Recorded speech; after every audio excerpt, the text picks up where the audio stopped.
देखिए सर, अगला test start करेंगे हम। टेस्ट नंबर 23 मेरे ख्याल से है। इससे पहले अगर आपने पुराने टेस्ट नहीं देखे हैं तो प्लेलिस्ट पे जाके टेस्ट भी देख सकते हैं, और थ्योरी वाला पोर्शन भी मैंने डाला है तो वो भी आप जाके देख सकते हैं सर। ठीक है। और दूसरा, इसका पीडीएफ आपको चाहिए तो डिस्क्रिप्शन में लिंक है टेलीग्राम चैनल का, वहाँ से पीडीएफ डाउनलोड करके आप खुद भी इन क्वेश्चंस को कर सकते हैं। ठीक। इसका कोर्स भी मैंने चला रखा है, नीचे डिस्क्रिप्शन में ऐप का लिंक है, ऐप डाउनलोड करके आप देख सकते हैं। वहाँ पे मैंने इसका थ्योरी और थ्योरी विद एग्जामिनेशन क्वेश्चन और प्रैक्टिस क्वेश्चन सारे डाल रखे हैं, आप जाके देख सकते हैं उसको। ठीक है। देखिए क्वेश्चन क्या कह रहा है। पहला, इन ए क्लास, इस क्वेश्चन को मैंने इसलिए लिया ना, ऐसा क्वेश्चन एग्जाम में पूछा भी जाएगा तो करना मत उसको, बहुत बड़ा क्वेश्चन है, इससे कुछ कॉन्सेप्ट क्लियर होंगे आपके, इसलिए मैंने ये ले रखा। अभी बताता हूँ, इसको बाद में करते हैं। पहले अगले क्वेश्चन को हम आते हैं। ये क्या कह रहा है, देखिए क्वेश्चन ये है, Z B is set of integer. ठीक है। जेड क्या है, इंटीजर का सेट है। इस क्वेश्चन को देख लेते हैं पहले। Z B the set of integer if A is equals to, A set ये दे रखा है और बी सेट ये दे रखा है, then number of subsets of A cross B. तो यहाँ पे पहले आपको ये समझना ज़रूरी है, ए क्रॉस बी तो आप जानते ही हैं, ए क्रॉस बी क्या होता है। यदि हम जानते हैं ए की कार्डिनलिटी, मतलब number of element in A, number of element in A बराबर n है, तो टोटल नंबर ऑफ सबसेट की बात करें तो 2 टू दी पावर n बनते हैं। दूसरा, यदि b की कार्डिनलिटी मतलब b में नंबर ऑफ एलिमेंट m है, number of element in b आपके पास m है, तो सर सबसे पहले ये समझिए कि a क्रॉस b की कार्डिनलिटी कितनी होगी। कार्डिनलिटी मतलब ये मॉड जो लगा रहा हूँ ना, ये नंबर ऑफ एलिमेंट का साइन होता है, आप जानते ही हैं। तो number of element in a cross b जो होते हैं वो होते हैं m इंटू n। अब किसी सेट में इतने एलिमेंट हैं तो किसी सेट में n एलिमेंट हो के उसके सबसेट 2 की पावर n बनते थे, तो इसमें जो सबसेट बनेंगे कितने बनेंगे, 2 की पावर m इंटू n बनेंगे, नहीं बनेंगे। बस क्वेश्चन कंप्लीट हो गया। अब हमारा मकसद ये है कि ये वो सारे इंटीजर निकालना, वो सारे इंटीजर निकालना जो इस इंटीजर x इंटीजर है जो कि इस कंडीशन को फॉलो करते हैं। कंडीशन क्या है सर, x प्लस 2 और एक्स स्क्वायर माइनस का 5x plus 6 is equal to 1 वाली कंडीशन को फॉलो करता है। अगर सर 1 की जगह पे 0 होता ना तो इसके केस डिसाइड होते। ऐसा क्वेश्चन भी पूछता है कि कितने ऐसे सॉल्यूशन होंगे। यहाँ से एक क्वेश्चन ये भी बन सकता है कि x की कितनी वैल्यूज होंगी जो इस कंडीशन को सेटिस्फाई करे।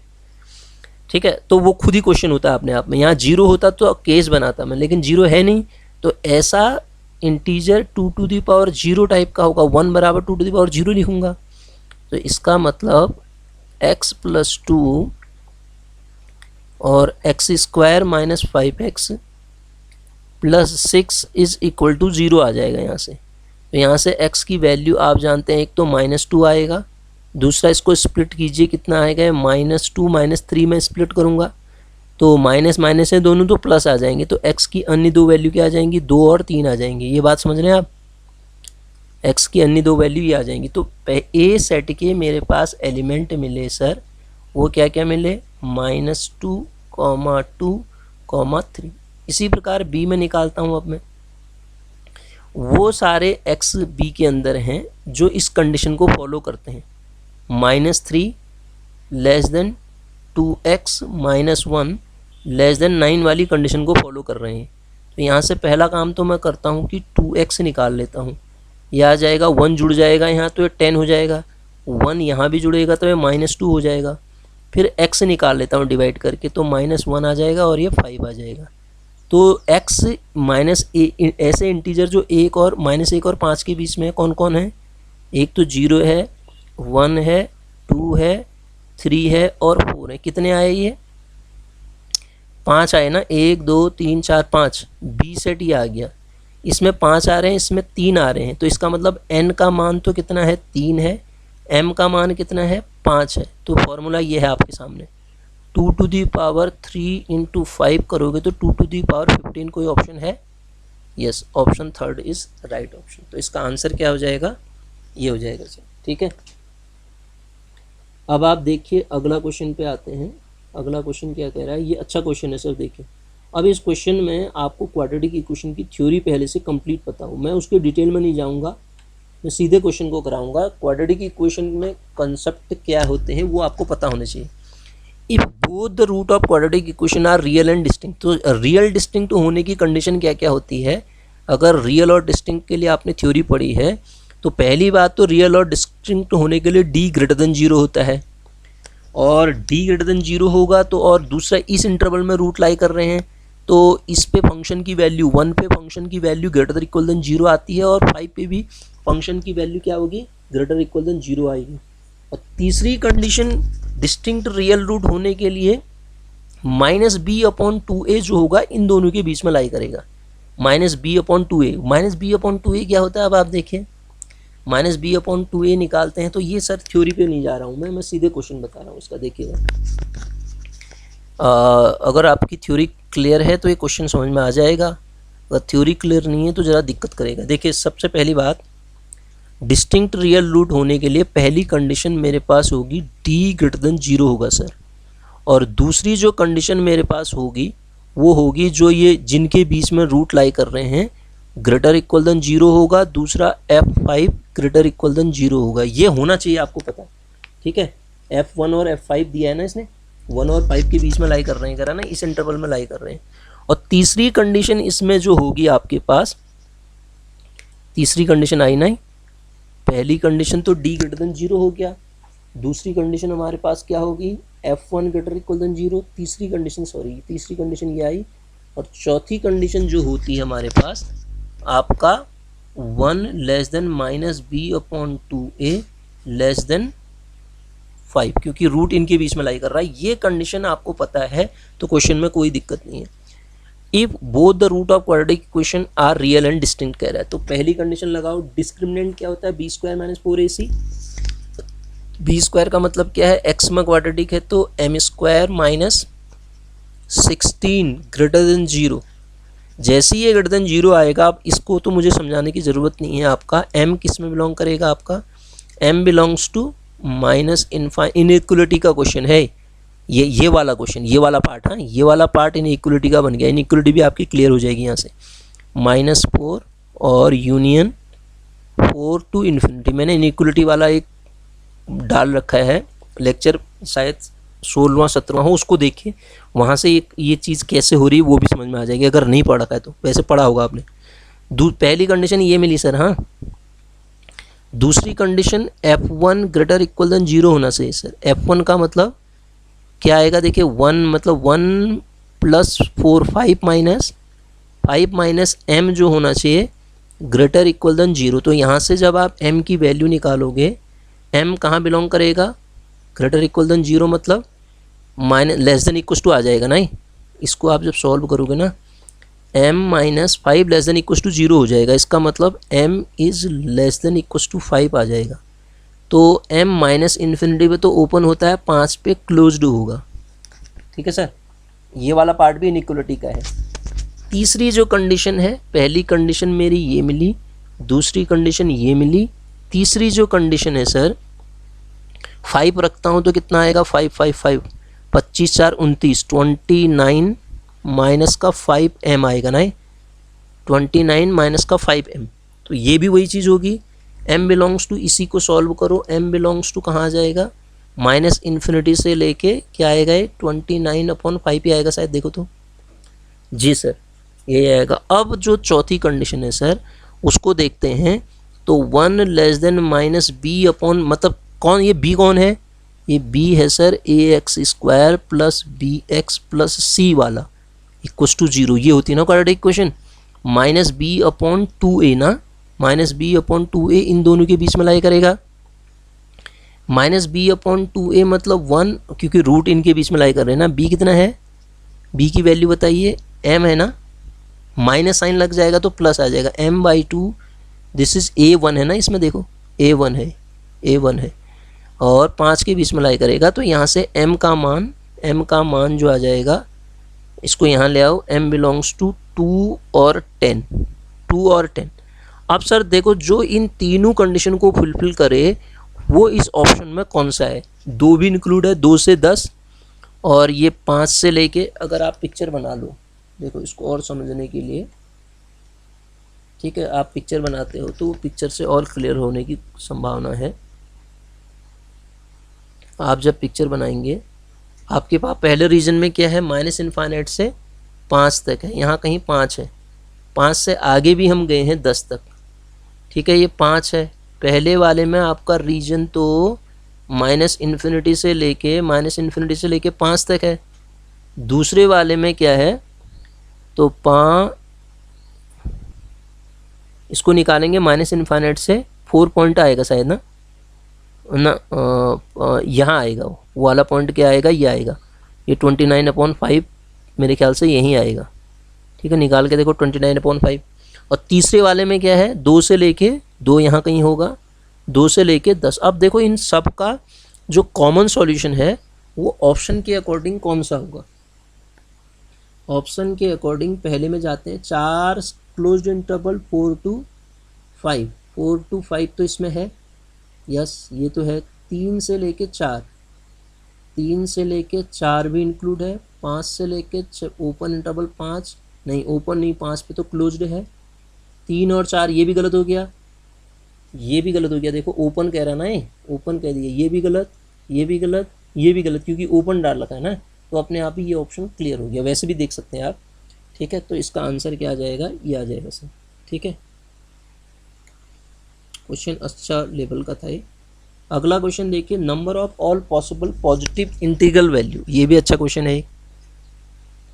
क्वेश्चन क्या कह रहा है sir, the number of all possible positive integral value of alpha for which the root of quadratic equation इतना आर रेशनल नंबर। ये भी बड़ा अच्छा आ गया कि रेशनल नंबर कह रहा है, ठीक है। रेशनल की अगर आप बात करते हैं सर, रेशनल में क्या होता है, अगर रूट रेशनल हो, root of quadratic equation are rational number, अगर रूट रेशनल हो तो वो परफेक्ट स्क्वायर टाइप का आपने क्वाड्रेटिक इक्वेशन जो होगी, आपकी डिस्क्रिमिनेंट जो होगा वो परफेक्ट स्क्वायर होता है। रेशनल रूट के लिए भी तो ये प्रॉपर्टी अगेन दोबारा दूसरी प्रॉपर्टी आपकी क्लियर हो जाएगी अगर आपने पढ़ा नहीं है तो।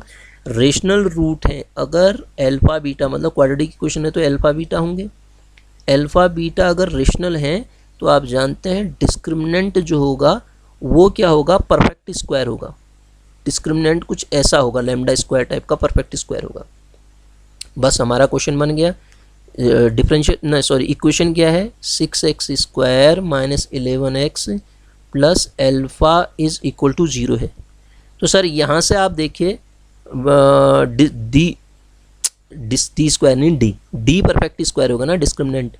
डी मतलब B square minus 4ac, B square मतलब 121 माइनस 4ac का मतलब -4 इंटू 6 इंटू एल्फा। ये क्या होना चाहिए, लैम्डा स्क्वायर टाइप होना चाहिए। एल्फा क्यों लिख दिया मैंने, एल्फा ही लिखा है ना इसने, हाँ ठीक हो गया। 121 माइनस 24 एल्फा क्या होना चाहिए, परफेक्ट स्क्वायर होना चाहिए। अब आप देखो सर, अब एल्फा की वैल्यू रखते जाओ आप। एल्फा क्या कह रहा है, for all possible integral value कह रहा है। एल्फा तो हमें क्या निकालना है, रेशनल नंबर। इसमें number of possible positive integral value, positive integral कहाँ से स्टार्ट होंगे, 1 2 3 से स्टार्ट होंगे। तो कौन कौन से ऐसे पॉसिबल हैं, अगर मैं एल्फा का मान 1 रखता हूँ तो आप देखेंगे 1 रख के देखो, मैं एक ही बता रहा हूँ आपको, 121 माइनस 24 इंटू 1 बराबर परफेक्ट स्क्वायर नहीं मिलेगा आपको, इसका मतलब 1 नहीं है। एल्फा का मान आप 2 रखते हैं, 1 रखते हैं, ये सेटिस्फाई नहीं होगा, आप रख के देखना। और एल्फा का मान जैसे ही आप 3 रखेंगे ये परफेक्ट स्क्वायर बन जाएगा, ठीक है। एक मान तो आपके पास 3 मिल गया, number of possible values of alpha, एक क्या मिल जाएगा आपके पास, 3 मिल जाएगा। दूसरा आप एल्फा का मान 4 रखेंगे वो भी सेटिस्फाई हो जाएगा। और एल्फा का मान जब आप 5 रखेंगे वो भी आप देखेंगे परफेक्ट स्क्वायर टाइप का मिलेगा, बाकी और कंडीशन पे नहीं मिलेगा, ठीक है। ये पॉजिटिव इंटीग्रल वैल्यू कह रहा था ना, पॉजिटिव इंटीग्रल कौन से ऐसे होंगे जो इसको सेटिस्फाई कर जाएंगे, तो 3 ही ऐसी वैल्यू होंगी जो इस कंडीशन को परफेक्ट स्क्वायर बना देंगी। तो आंसर कितना आ जाएगा, 3। दोबारा समझा देता हूँ, ये कह रहा था number of possible positive integral value, positive integral value of alpha which the root quadratic rational. इस इक्वेशन के रेशनल रूट का मतलब डिस्क्रिमिनेंट परफेक्ट स्क्वायर। अब आप रख के देख लो, पॉजिटिव इंटीग्रल वैल्यू ये होती हैं 1 2 3 4, इनमें से कितनी इसको परफेक्ट स्क्वायर बना सकती हैं? वो 3 ही बना पाएंगी, 3 4 और 5। तो वो कित नंबर पूछ रहा था, वैल्यू थोड़ा पूछ रहा था। नंबर कितने आगे? 3 आगे सर। ठीक है, अगला क्वेश्चन देखते हैं। देखिए, अच्छा ये भी क्वाड्रेटिक फॉर्मेट में लिया है क्वेश्चन, इसको करते हैं। देखिए क्वेश्चन क्या कहना चाह रहा है। क्वेश्चन कहता है the value of lambda such that sum of square of root of quadratic equation इतना हैज लीस्ट वैल्यू। अब यहाँ पे भी क्वेश्चन को पढ़िए आप पहले। क्वेश्चन हमसे कहता है the value of lambda such that sum of square of root of quadratic equation इतना हैज लीस्ट वैल्यू। ठीक है, अब इसको करने के लिए क्या करें हम? हैज लीस्ट वैल्यू कह रहा ना, लीस्ट वैल्यू हो किसकी least value? Sum of square of roots. ठीक हो गया, बन जाएगा, समझ में आ गया होगा आपको करना क्या है। इसमें हमें क्या करना है देखिएगा, मतलब एक रूट एल्फा है, दूसरा रूट बीटा है, तो वो कह रहा है alpha square plus beta square की लीस्ट वैल्यू क्या होगी? यही तो कह रहा है, alpha square least value of alpha square plus beta square क्या होगी कह रहा है। तो देखिए आप जानते हैं सम ऑफ रूट क्या होता है, alpha plus beta is equal to क्या आएगा? Minus time 3 minus lambda upon 1 B upon A, minus B upon A होता है ना, तो ये कितना आ जाएगा? This equal to lambda minus 3। और एल्फा बीटा सर आप निकालेंगे तो एल्फा बीटा क्या मिलेगा आपको? ये इसको यहाँ ले आओ, तो इक्वेशन को पहले सही बनाओ। ये X square plus 3 minus lambda of X plus 2 minus lambda is equal to 0। तो क्या आ जाएगा? 2 माइनस लैम्डा अपॉन 1, मतलब 2 माइनस लैम्डा। अब आप जानते हैं sir alpha square plus beta square को इन दोनों के फॉर्म में आप कैसे लिखते हैं? एल्फा प्लस बीटा का whole square minus 2 alpha beta, ऐसे लिखेंगे ना।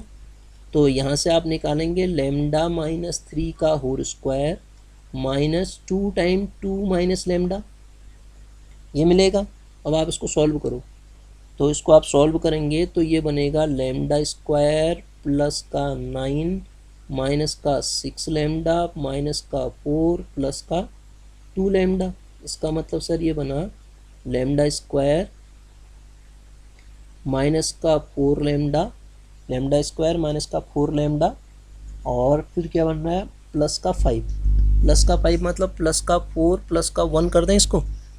इससे एक परफेक्ट स्क्वायर बनने की पॉसिबिलिटी बन रही है मेरे पास। देखो alpha square plus beta square, perfect square बना के क्या कर लूँगा मैं बताता हूँ आपको। लैम्डा माइनस 2 का होल स्क्वायर प्लस 1 टाइप का बना। ठीक है, अब लीस्ट वैल्यू होने के लिए ये लीस्ट वैल्यू कब मिलेगी? इसकी लीस्ट वैल्यू मिलने का मतलब जब लैम्डा का मान कितना होगा? 2। तो लैम्डा की वैल्यू लीस्ट वैल्यू इज इसकी least value, the value of lambda ही तो पूछ रहा था। और लैम्डा का लीस्ट मान क्या हो सकता है? जब ये वैल्यू स्क्वायर में 0 सबसे छोटी वैल्यू होगी, और 0 आने की प्रोबेबिलिटी मतलब 0 कैसे आएगा? लैम्डा बराबर जब 2 होगा। तो इसके सम ऑफ स्क्वायर का जो रूट्स का वैल्यू लीस्ट आ जाए तो लैम्डा की क्या वैल्यू होनी चाहिए? 2 होनी चाहिए सर। इस केस में लैम्डा की वैल्यू क्या होनी चाहिए आपके पास? 2 होनी चाहिए। ठीक है, अगला क्वेश्चन देखते हैं। देखिए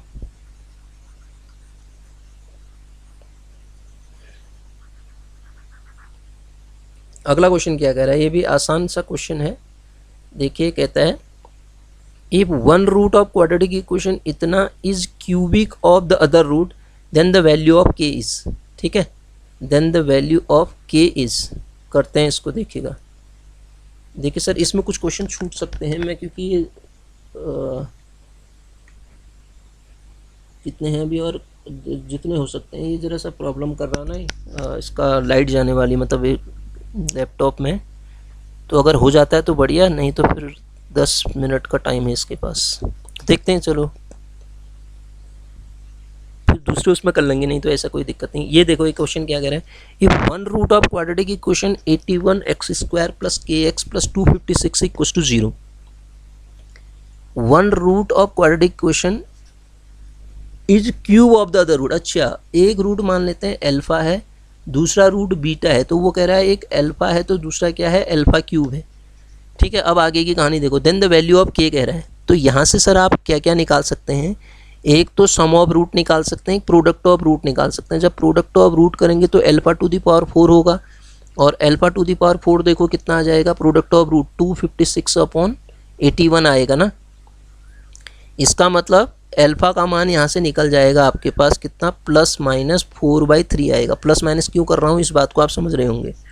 और प्रोडक्ट ऑफ रूट देखिए, प्रोडक्ट ऑफ रूट करेंगे तो क्या आएगा, प्रोडक्ट ऑफ रूट, ये प्रोडक्ट ऑफ रूट ही तो किया मैंने, सम ऑफ रूट करते हैं। अब ये प्रोडक्ट ऑफ रूट किया ना, और सम ऑफ रूट करते हैं, तो सम ऑफ रूट क्या होगा sir, alpha plus alpha cube की वैल्यू जो आएगी, अल्फ़ा प्लस अल्फ़ा क्यूब की वैल्यू जो आएगी वो आएगी आपके पास k/81 ना, -k/81 और यहाँ से वैल्यू क्या कह रहा है, ये वैल्यू को यहाँ रख दो, अल्फ़ा प्लस अल्फ़ा क्यूब। तो दिस इज इक्वल टू, यहाँ से निकालें तो वो वैल्यू यहाँ रखो आप। जब यहाँ रखेंगे तो प्लस माइनस कॉमन ले लेते हैं दोनों से बाहर, क्योंकि क्यूब है और अल्फ़ा है तो वो प्लस माइनस ही रहेगा।